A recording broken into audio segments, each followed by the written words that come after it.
From the Wisconsin Taxpayers Alliance, Tuesday, January 21st, 2014. A brief interview with Todd Berry, President. 3, 2, 1. Mr. Berry, WISTAX has a new report out about the Wisconsin sales tax. What's going on with the sales tax?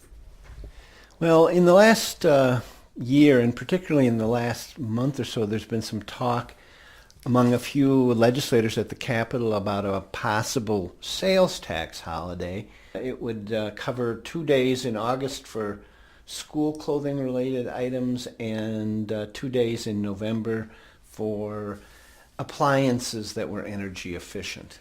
And why is a change in the sales tax being proposed? Well, one of the reasons, of course, is that when the state's tax collections look a little bit better and there's projected surpluses, there always is, for want of a better term, a feeding frenzy at the Capitol about what to do with the money.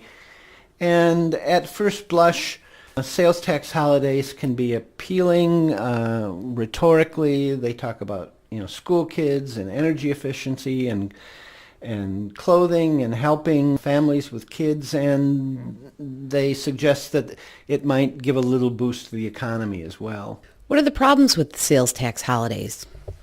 Well, it's funny, when you look at groups that study taxes, one thing that's interesting, that across the political spectrum, whether it's on the right or the left, most people that think about taxes aren't too keen on tax holidays for a couple reasons. One, all they really do is change the timing of when people shop, so there's not much of a boost to the economy, if at all.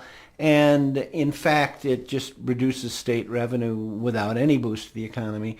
Another concern is that these laws, and Wisconsin's proposal is particularly so, are very complicated in terms of what they allow and what they don't allow, dollar limits, product descriptions.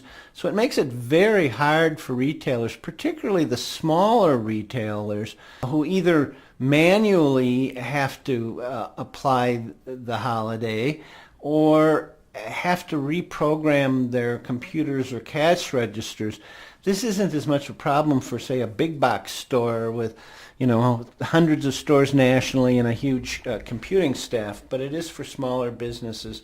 One other thing that has been noticed with these holidays is that folks that they're designed for may not have the money at the time of the holiday to take much advantage of it. So they either run up household credit debt, or what is more likely to happen, the folks with money in the upper income ranges are more able to take advantage of the holiday. So it doesn't end up really helping the people that the sponsors had hoped.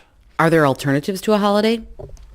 Well, whenever you talk about temporary taxation or exemptions, the first thing that comes to mind for me is, then why don't we just lower the tax rate? Instead of creating a new exemption or a new credit or a short-term holiday, if you really want to do something that will provide tax relief long-term, then lower the tax rate. And if they aren't willing to do that or can't do that, then I would suggest the legislature probably shouldn't go down that path. It's very easy to offer tiny little tax breaks or holidays that get headlines, but they don't do much really to help the taxpayer as a permanent tax rate cut would.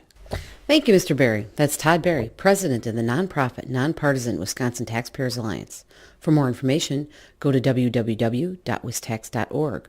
That's www.wistax.org.